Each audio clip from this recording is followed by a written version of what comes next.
야고보서죠. 야고보서 3장 13절부터 18절. 야고보서 3장 13절부터 18절.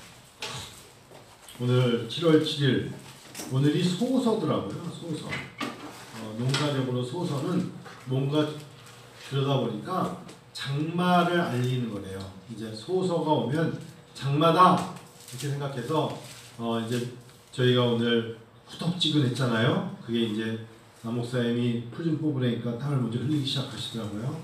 풀 뽑지도 않았는데, 그래서 내가 그랬죠. 장마니까 그래. 장마야 장마. 장마는 땀 흘리는 거야. 그랬거든요. 같이 읽어요. 너희 중에 지혜와 총명이 있는 자가 누구냐? 그는 선행으로 말미암아 지혜의 온유함으로 그 행함을 보일지니라. 그러나 너희 마음속에 독한 시기와 다툼이 있으면 자랑하지 말라. 진리를 거슬러 거짓말하지 말라. 이러한 지혜는 위로부터 내려온 것이 아니요 땅 위의 것이요 정욕의 것이요 귀신의 것이니 시기와 다툼이 있는 것에는 혼란과 모든 악한 일이 있음이라. 오직 위로부터 난 지혜는 첫째 성결하고 다음에 화평하고 간용하고 양순하며 긍휼과 선한 열매가 가득하고 편견과 거짓이 없나니 화평하게 하는 자들은 화평으로 심어 의의 열매를 거두느니라. 아멘. 아멘. 목회를 하면서 항상 머릿속에 제가 예전에 비해서 이런 부분이 좀 달라졌다 생각하는 게 뭐냐면 사람에게 집착하지 않아요. 확실히 목회 초반기 때는 그럴 수밖에 없었던 게 목회가 하나님 안에서 사람과 사람이 하는 거기 때문에 사람에게 집착하게 돼요. 집착이라는 단어가 관심일 수도 있지만 예민함입니다. 아까도 참 우리 문지쌤 좋은 말씀하셨는데 어떤 사람이 기도를 길게 하면 어떤 기도냐고 물어봐 주는 것도 좋은 관심입니다. 맞습니다. 그런데요, 목회를 그래도 한 지역에서 한 교회에서 10년 일을 했다는 건 짧은 건 아닌데 목회를 하면서 터득하게 된 목양의 철학 중에 하나가 뭐냐면 가장 좋은 건 우리 아까 하늘의 영광 내 마음속에 차고도 넘치는 건데 하나님과 그 사람이 1대1로 모든 것이 해결받을 수 있는 것이 가장 좋아요. 목사는요, 목회자는 하나님의 말씀을 대언하고 어떻게 보면 중보기도로 멀리 서서 쳐다봐 주면서 그를 응원하는 것만큼 더 중요한 건 없어요. 제가 저희 교회 거쳐간 사람들의 명단을 보니까 꽤 많아요. 그래서 어느 순간에 이 사람이 누구지? 라고 얼굴도 이제 기억나지 않는, 이름은 있는데 얼굴도 기억나지 않는 사람들이 있어요. 근데 그런 분들은 오히려 제 마음에 평안함이 있어요. 왜냐하면 그분들에게 그렇게 집착하지 않았어요. 그리고 그분들은 불가피하게, 대부분이 불가피하다는 단어가 있어요. 이사를 가고 때로는 아프기도 하고 또 때로는 속전하시기도 있어요. 근데 언제 목회자가 시험이 되느냐? 이 사람에게, 이 가정에게, 이 사람들에게 집착을 하고 집착할 수밖에 없으니까. 또 때로는 물질 때문만이 아닙니다. 대화가 되고 때로는 어떤 일을 같이 할 수 있고 시간적 여유가 있고 그러면 아주 친밀해지죠. 깊게 들어가죠. 그러면 이야기를 하다 보면 너무나 많은 것들을 알게 되면 그 다음에는 제 눈에 서로에게 길이 보이죠. 다음 단계는 이걸 해보시면 어떨까요? 다음엔 저렇게 해보면 어떨까요? 그런 디렉션, 어드바이스죠. 어떻게 보면 조언이 하나님 앞에 기도하는 것을 방해 요소가 된다는 걸 깨닫게 되었어요. 그런 걸 몰라야 하나님 앞에 개개인이 엎드려 기도하면서 하나님, 제가 길이 안 보여요. 하나님을 찾고 매달리면서 나가야 되는데 사람이니까 도와주고 싶다고 도와주는 것들이 오히려 방해 요소가 될 때가 많고 때로는 사람은요, 의문점이 많잖아요. 왜 이런 이야기를 나한테 하지? 왜 이런 걸 나한테 조언하지? 왜 목사님은 그런 미궁에 빠지게 만들어요. 근데 그게 제가 목회자로서 성도님과 있으면서의 관계가 그렇다면 마찬가지로 나 또한 신약하기 전에 그러진 않았는가? 내가 목사가 되기 전에 되돌아보니까 오히려 그래요. 사람이 언제 거룩해 보이는 줄 아세요? 아무것도 모를 때. 그 사람이 정말 멋있어 보일 때 어떨 때인 줄 아세요? 전혀 멀리서만 보고 깊게 모를 때 그 사람이 멋있어 보이는 거예요. 어찌 보면 그렇습니다. 그래서 하나님 앞에 개개인이 기도하는 거 가장 귀한 것 같아요. 자기의 형편과 입장과 심등을 하나님 앞에 고백하는 것만큼 그 시간이 거룩하고 아름답고 고귀한 것은 없어요. 왜냐하면 사람이 안들 얼마나 도와주겠어요. 사람이 안들 얼마만큼 그 사람의 마음을 헤아릴 수 있겠어요. 하나님만이 아시죠. 시간이 갈수록 목회하면서 하나님만이 아시는 거예요. 그리고 때로는 내 뜻대로 안 돼요. 목회자 뜻대로 안 된 게 제 곁에 더 많죠. 그런데 먼 훗날 되돌아보면 그렇게 해서 돌아가는 사람들이 있어요. 돌아가서도 하나님의 품에 축복을 받을 수 있는 사람도 있고, 반면에 그러지 못한 사람도 있을 수 있겠죠. 제가 왜 이런 말씀 드리지 아세요? 그런 걸 깨닫는 게 지혜예요. 오늘 성경에 너희 중에 지혜와 총명이 있는 자가 누구냐? 여러분, 누구냐라는 것은 어떠한 형식의 문장이죠? 질문하는 거죠. 자, 여러분, 우리 아버지께 오늘 수요일 나오신 성도 여러분, 여러분들 중에 지혜와 총명이 있는 분 손 들어보세요. 자, 한번 물어볼게요. 자, 나는 지혜와 총명이 있어요. 손 들어보세요. 뭐야? 나 목사님 다시요. 여러분, 지혜와 총명이 있는 손 들어보세요. 나 목사님 한 명. 그런 식의 질문이 아니다 이거예요. 오늘 야고보 사도가 물어보는 것은 몰라서 여러분들 중에 지혜와 총명이 있는 자가 누구뇨? 라고 물어보는 게 아니라 지혜와 총명이 있는 자인데, 여러분 마음속에 이때의 지혜와 총명이 있는 여러분들이 무언가를 선택하고 행동하지만 그 행동할 때에 하나님 앞에 지혜를 얼마나 알고 행동하는지를 스스로 생각해 보세요 라고 사실은 대면적인 질문하는 게 아니라 생각을 머릿속에 해보세요. 이제 그거거든요. 너희 중에 지혜와 총명이 있는 자가 누구냐 하면서 그는 선행으로 말미암아 지혜의 온유함으로 그 행함을 보일지니라 라고 말하는 것이거든요. 우리가 사람은 나름의 지혜로 무언가를 선택하고 행동하지만 오히려 어리석은 결정을 하거나 잘못된 결과를 얻을 때가 사실은 더 많죠. 그래서 내가 지혜가 부족하다는 것을 알게 되고 내가 가지고 있는 지혜가 틀렸다는 것을 사실은 많이 깨달아요. 내 판단이 틀렸어. 근데 여기서 내 판단이 틀렸을 때 제가 새벽에 그런 설교한 적이 있잖아요. 후회하고 회개는 달라요. 하나님 안에서 살아가면서 후회를 하는 거하고 회개는 달라요. 그러니까 사람은 누구나 다 모순, 인간은 누구나 결함, 인간은 누구나 부족함, 인간이기 때문에 하나님이 아니기 때문에 우리는 그냥 그야말로 부족한 사람들이에요. 그 대표적인 사람이 바로 베드로예요. 베드로도 부족했고 유다도 부족했어요. 둘 다 누가 더 부족했냐를 말할 수 없어요. 그런데 베드로는 회개했고 유다는 후회하다 인생을 끝냈어요. 하나님의 성령의 사람들은 회개와 후회 똑같은 삶 속에서의 일을 겪을 때 정말 기도하는 사람, 하나님의 사람은 후회하고 또 후회하고 또 후회하다가 낙심하여 처지는 것이 아니라 하나님 우리에게 길을 여셨어요. 그 길이 뭐냐? 회개라는 길을 여셨어요. 또 문제인데요. 괜찮아요. 하나님은 또 우리에게 길을 여시는 거예요. 그래서 하나님 우리에게 내가 지혜가 부족했구나 라는 것을 깨닫게 하시죠. 사람은 누구나 지혜를 가지고 있습니다. 나름대로의 생각이 있는 것입니다. 내가 가지고 있는 지혜로 어떤 선택을 하고 어떤 말을 하고 어떤 행동을 하고 어떤 계획을 세우고 사람들과의 관계를 맺으며 살아갑니다. 지혜는요, 삶에 있어서 너무나 중요하고 커다란 비중을 차지하잖아요. 오늘 본문 말씀은 야고보가요, 이 야고보 사도가 두 가지 지혜에 대해서 우리에게 말해주는 거예요. 그게 뭐냐? 여러분 13절 먼저 볼까요? 13절 다시 한번 읽어요. 너희 중에 지혜와 총명이 있는 자가 누구냐? 그는 선행으로 말미암아 지혜의 온유함으로 그 행함을 보일지니라. 자, 요구하는 게 뭔지 아세요? 지혜로운 자의 클라이막스. 정말 저 사람은 지혜로워 라는 것을 보여줄 수 있는 건 행함을 보여라. 행함을 보여라. 지혜는 영어로 뭘까요? wisdom이겠죠. wise man. 지혜로운 사람은 wise man이고 영어로는 지혜는 wisdom인데 여기서 그 총명이 뭐냐? understanding이에요. 이해력이 있는 사람은 총명이 있는 거예요. 자, 설교를 들어요. 근데 멍해. 아무것도 못 알아듣는 사람은 총명함이 없는 거예요.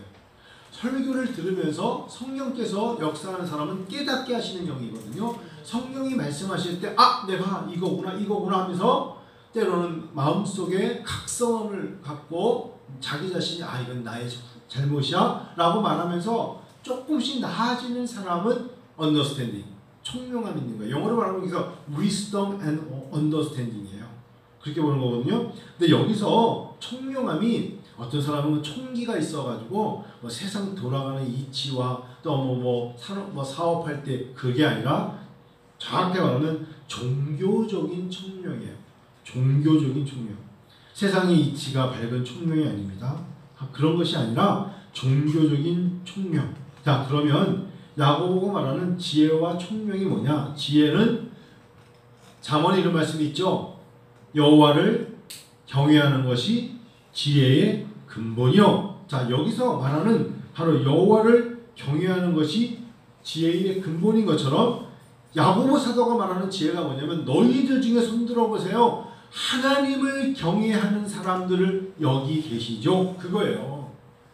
그냥 반짝반짝 머리가 돌아서 그게 아니라 야고보 사도가 말하기를 여러분들 여호와 하나님을 모시면서 종교적으로 우리가 믿음적으로 여호와 하나님을 경외, 하나님을 높이며 그분 앞에서 발발 떨며 정말 하나님의 전능하심을 믿는 사람 계시죠? 접니다. 믿음의 사람. 그걸 말하는 거고요. 두 번째, 여기서 말하는 총명이 뭐냐면 이때의 총명을 우리가 한번 생각해 봐야 되는데 헬라어에 두 가지 단어가 있어요. 아가토스라는 단어가 있고 처음에 아가토스라는 단어가 있고 칼로스라는 단어가 있어요. 이때 말하는 이 단어가 총명과 나중에 이어지거든요.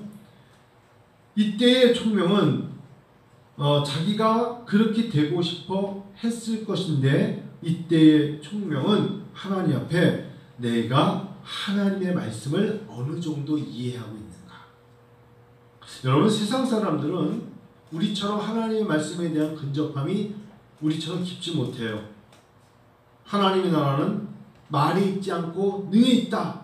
이 말씀을 들었을 때 그래도 정확하게는 표현하지 못해도 그게 어떤 뜻인가를 거듭난 사람들은 쉽게 이해가 되죠. 그렇죠? 그리고 물과 성령으로 거듭나야만 하나님 나라를 볼 수 있다 하면 그것이 무엇인지를 논문감은 아니더라도 물과 성령으로 거듭나야겠다는 것을 하나님의 사람들, 믿음의 사람들은 우리는 알죠.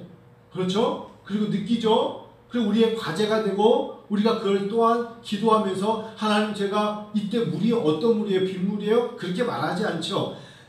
하나님이 세계에 모르는 사람들은 물과 성령이 물이 뭐야? 이렇게 말할 거예요. 근데 우리는 하나님 안에 있는 사람들은 물이란 단어와 불이라는 단어 이런 단어를 잘 알기 때문에 때로는 이거를 의무적으로 물 그러면 벌써 홍수, 노아의 홍수도 생각하고요. 홍해도 생각하고요. 요단강도 생각하고요. 하나님의 이름이 늦은 게 우리에게 주시는 축복도 생각하지 않습니까? 불 그러면 시험이 생각나고요. 하나님께 부름의 소명이 있고 가시 불꽃 사이에서도 하나님 또 구름기둥 불기둥으로 인도하신 이런 것들을 하나님의 성령은 연상케 하시고 깨닫게 하시잖아요.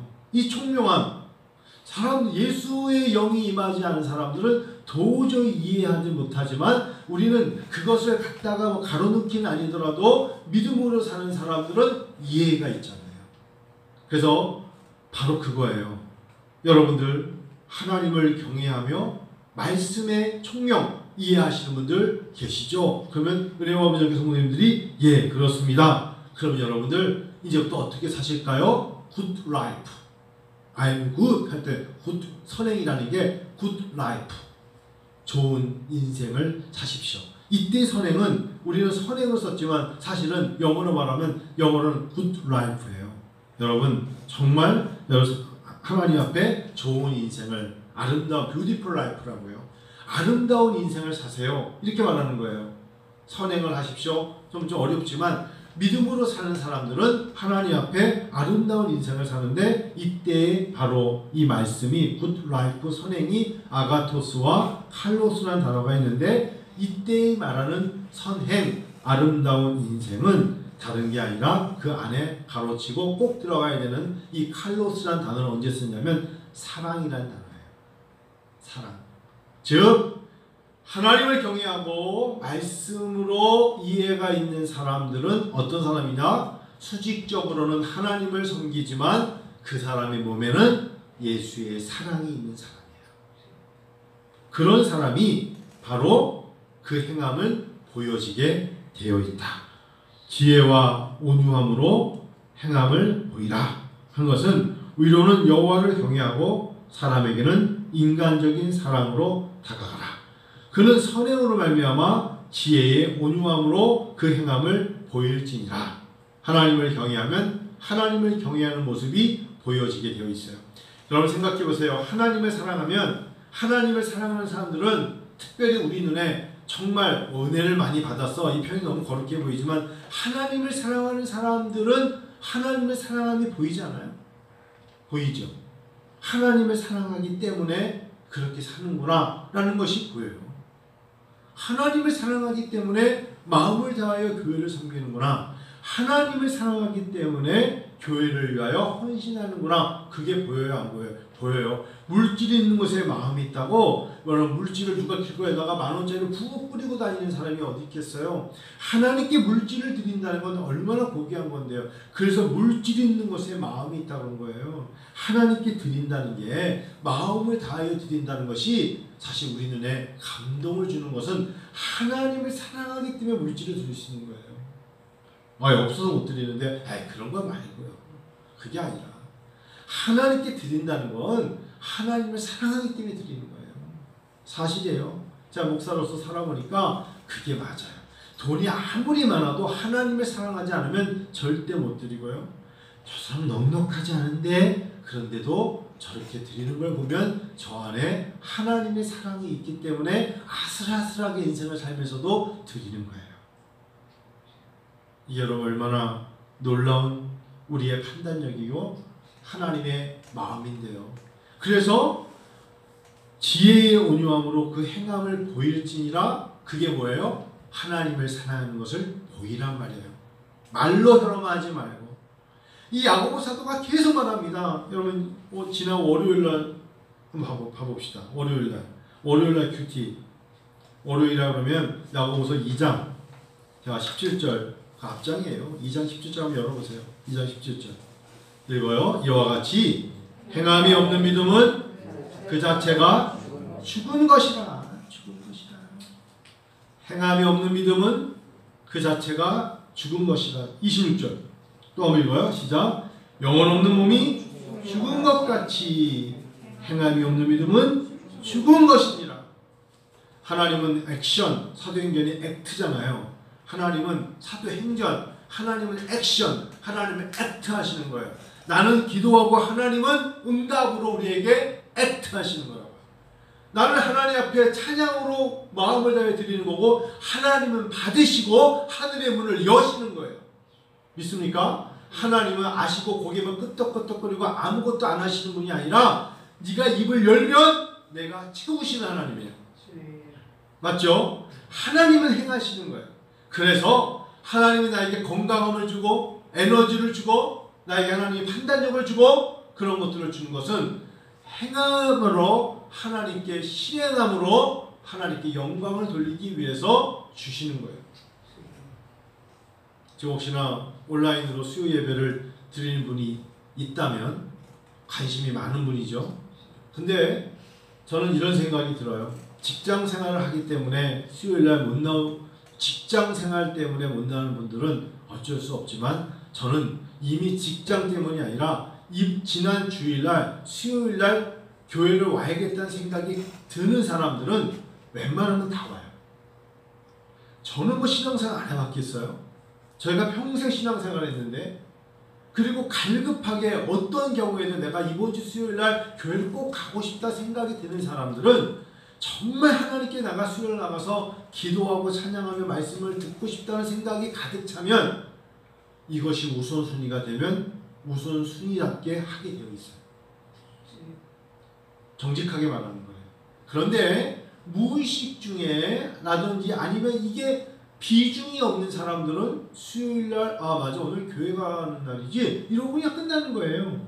그러니 믿음의 깊이는 구하고 찾고 두드리는 자에게 더하여지는 거예요. 더하여지는 거예요. 그래서 오늘 지금 이 온라인으로 혹시 못 왔지만 이 예배를 보고 있는 분은 그래도 같은 은혜를 누릴 수 있는 거예요. 믿으세요?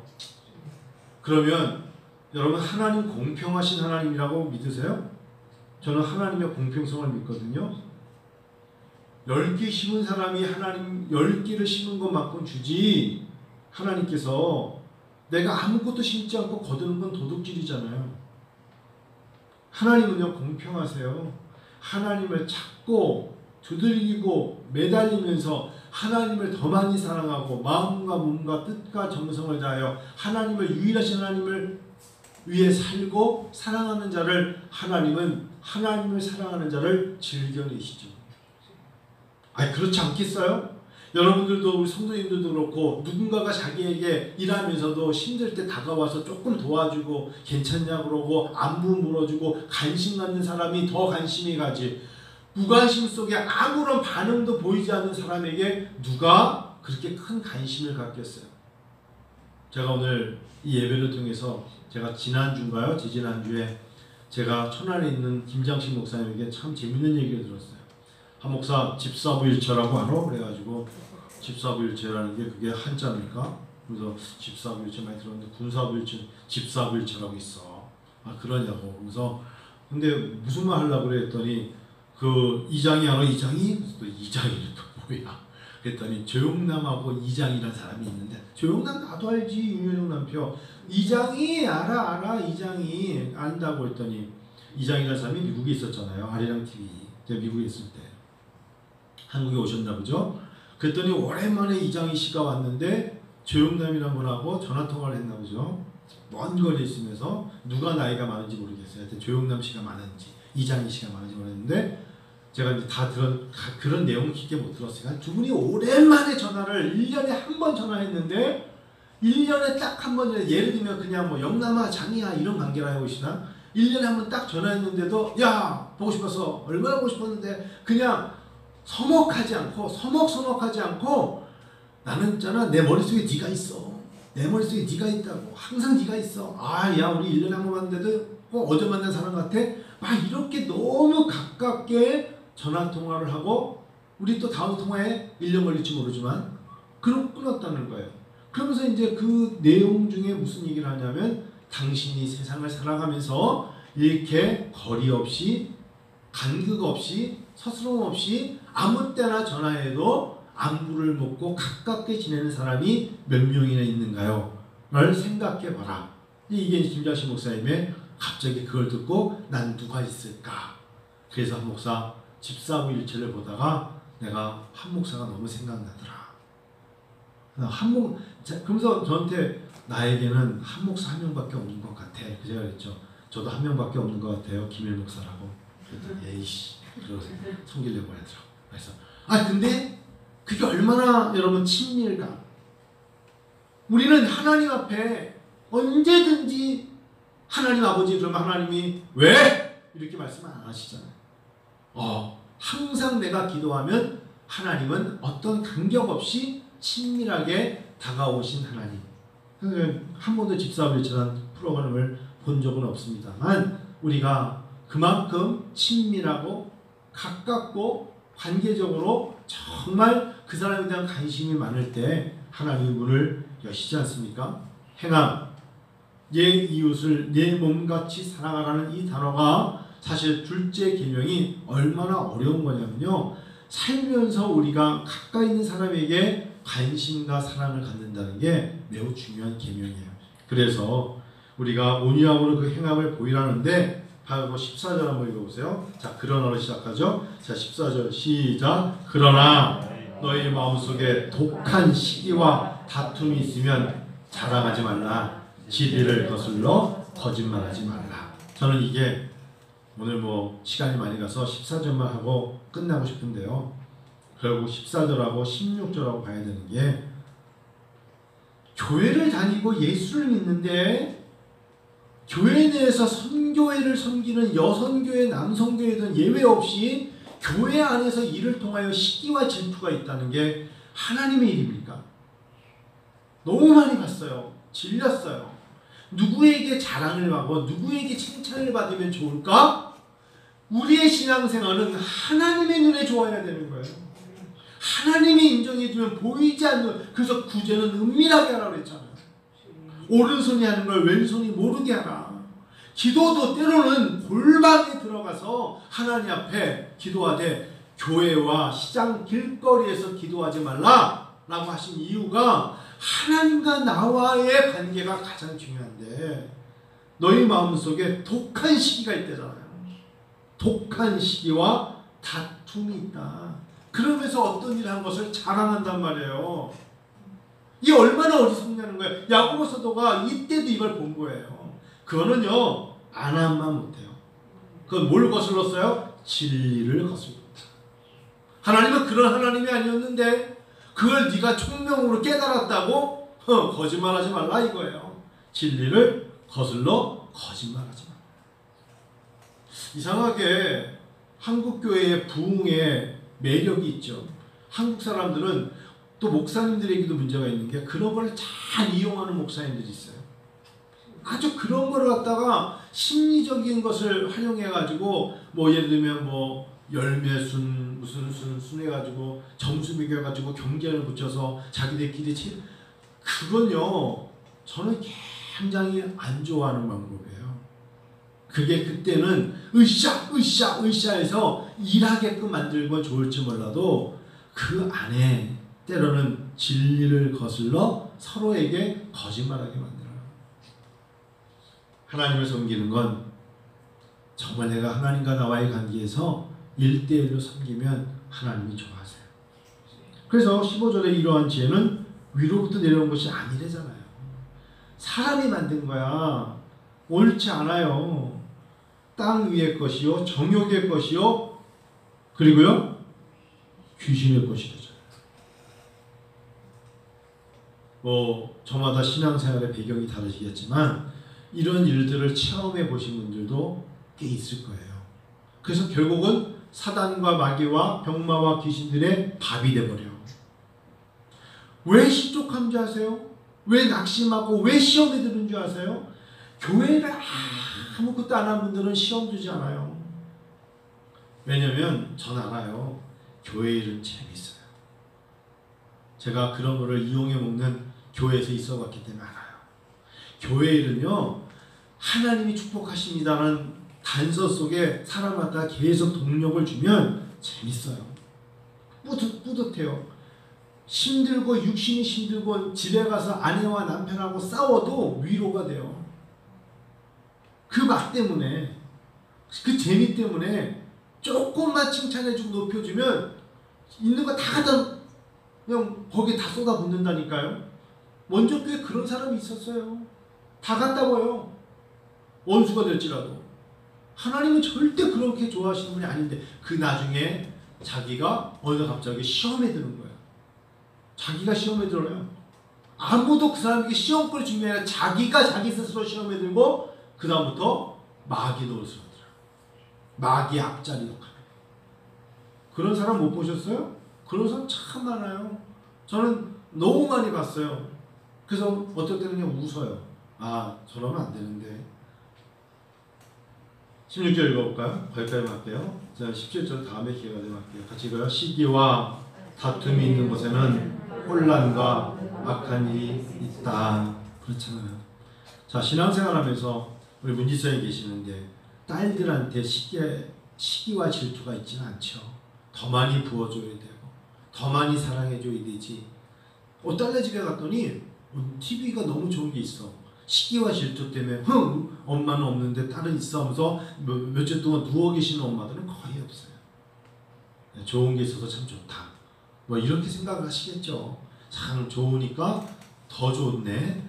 이런 걸 보고 있다니 행복하다 야. 너희가 이 정도의 좀 부유하게 사니까 난 참 좋아. 이게 부모의 마음이잖아요. 자녀가 잘 되는 게 그렇게 시기와 질투로 못 견디겠어요? 자녀들이 잘 되니까 막 내 마음 내가 속이 썩어요. 그런 부모가 어디 있어요? 그런 부모는 없어요. 사랑이 있다는 건 하나님이 아까 말씀하신 지혜와 온유함으로 그 행함을 보이는데, 이 온유함을 보일 때 그 안에 사랑의 마음이 있으면 잘 되는 게 시기와 질투가 아니라 하나님 앞에 협력하여 선을 이루고 싶은 마음이 들죠. 그래서 시기와 다툼이 있는 곳에 혼란과 모든 일이 있다. 지난주 중에 얼떨결에 굿TV를 이렇게 유튜브로 보게 됐는데, 선한 목자교회 유기성 목사님이 은퇴를 하셔요. 저는 그분하고 안면이 있는 것도 아니고 그분 설교를 듣는 것도 아닌데, 그분이 이제 TV로 인사를 하는 거예요. 성도 여러분, 아니면 굿TV를 통해서 그간 제 설교를 들으신 분들에게 인사를 드리고자 합니다. 한번 어떻게 인사하는가, 저도 어느 순간에 인사할 때가 올 것 같아서 한번 준비를 하기 위해서 한번 들어갔는데, 자기가 10여 년 전에 선한 목자교회에 올 때를 되돌아보시더라고요. 교회가 건물을 지면서 그야말로 빚더미에 앉았어요. 빚더미에. 이 감리교잖아요. 빚더미에 앉아가지고 교회가 반 딱 갈라졌어요. 교인들이 반 떠난 거야. 그러니까 전임 목사님이 너무 크게 분당에다 크게 짓다가 우리가 볼 때는 선한 목자교회 이렇게 가천대학 가다 보면 잘 지었구나 이런 생각만 같지만, 빚더미에 앉아서 그 목사님은 갑자기 은퇴를 하셔야 됐고 교회가 반토막 내니까 그나마 빚더미에 앉아있는 교회가 쉽게 말하면 우리말로 하면 교회가 팔아야 되는, 재단에 넘겨야 되는, 경매에 넘어가야 되는 지경이 됐을 때 살려보자 해서 몇 명의 남아있는 장로님들 중심으로 일단 우리가 목회자부터 모셔야 되지 않을까. 그런데 오시는 분들보다 이렇게 빚이 많아요? 그러고 가버리는 거예요. 와가지고 그렇지 않겠어요? 내가 와가지고 이만한 빚을 10억도 아니고 거의 100억대 내는 빚을 이거 어떻게 감당하라고? 근데 유기성 목사님분이 대단한 게 오자마자 하나님께서 나에게 주신 큰 굿버든, 부담 같지만 큰 짐 같지만 거룩한 하나님 앞에서의 사역인 것 같습니다. 다만 이분도 참 하나님의 사람인 거예요. 이 빚이 다 갚아지고 안정이 되면 저는 떠납니다. 그리고 지금 빚을 다 갚았잖아요. 거의 다 갚았어요. 선한 목자교회가 누가 지금 위기란 말을 누가 하나요? 다 갚고 나더니 이제 목사님 우리가 그야말로 헌당식을 했고, 헌당이라는 건 빚이 없다는 거예요. 다 됐고 교인들도 그때보다 10배 이상 늘어서 이렇게 성장했습니다. 장인어른 소천하셨을 때 장모님 모시고 목사님 모시고 선한 목자교회 갔었어요. 제가 왜냐면 같은 감리교시기 때문에. 선한 목자교회 장인어른 박영찬 목사님, 그래가지고 위에 이름 나오고 고 목사님이 미망인이시죠. 앞에 다 사모님 나오셔서 앞에서 유규성 목사님이 박수 쳐주고 그런 적이 아버님 돌아가셨을 때 있었단 말이에요. 근데 이분 보세요. 자기가 65세야. 백석교단이나 다른 교단들은 70세에도 지금 나이가 너무나 70세가 안 된다 해서 다 정년을 무제한으로 간 교회도 있고 한 번 더 7년 77세 이렇게 늘리는데, 이분 빚 다 갚았다고 내 역할 다 했으니 저는 이제 중동 지역이던 선교지에 나가 있는 분들을 위해서 나가서 그분들을 돌면서 위로하는 사역을 하겠다고 은퇴한 거예요.